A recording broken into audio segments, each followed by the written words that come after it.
I don't know about you, but I think it's hard to sustain a regular prayer life. Why?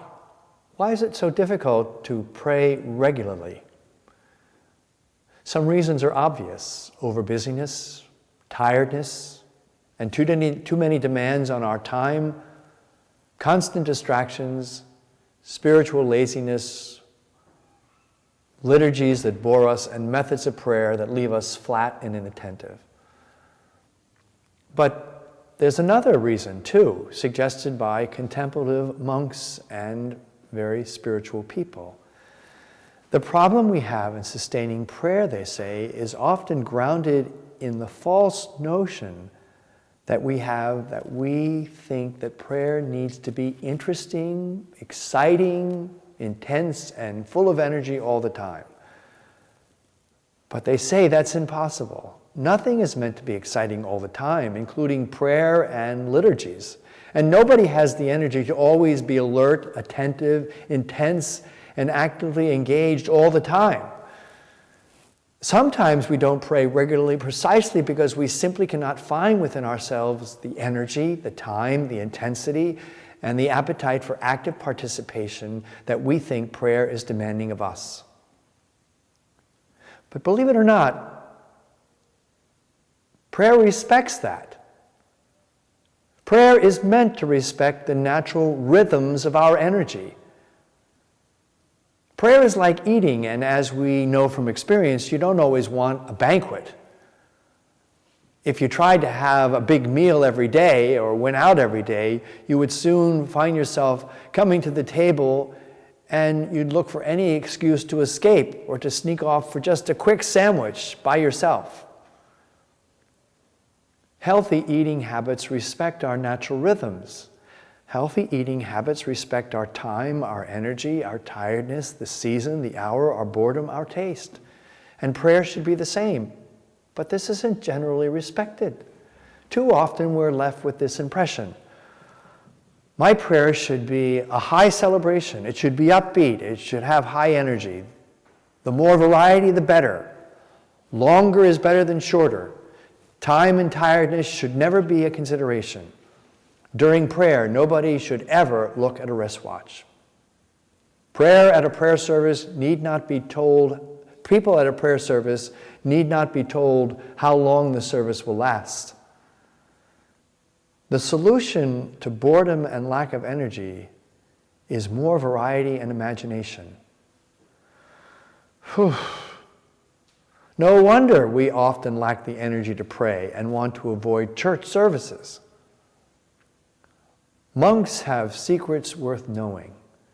They know that if you pray regularly, boredom and lack of energy will soon begin to wear you down. And the answer is not so much new prayer forms or more variety, but to establish rhythms and routines and a ritual that's yours. For these monks, the key to sustaining a daily prayer life is not so much variety and novelty and the call for higher energy, but a reliance on the expected, on the familiar, on the repetitious, the ritual, the clearly defined. What's needed is a clearly delineated prayer form, which gives you a clear durational expectancy and does not demand of you an energy that you cannot muster on a given day. It's no accident, I suspect, that more people used to attend daily church services when these were shorter and simpler and less demanding in times of energy expenditure, and gave people attending a clear expectation as to how long they would last. Well, the same holds true for other prayers, the office of the church, and basically all common prayer. What clear, simple, and brief rituals provide is precisely a prayer that depends upon something beyond our own energy.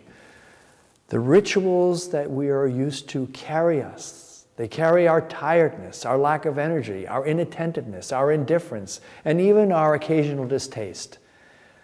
They keep us praying even when we are too tired to muster up for our own energy. So that's why I think praying the rosary is a good example of what I'm encouraging. First, because it's a clearly delineated prayer form, a creed, the Our Fathers, the Hail Marys, and the Glory Bees, all neatly set in their proper order by a ring of beads where you can move through your fingers to your own rhythm and time.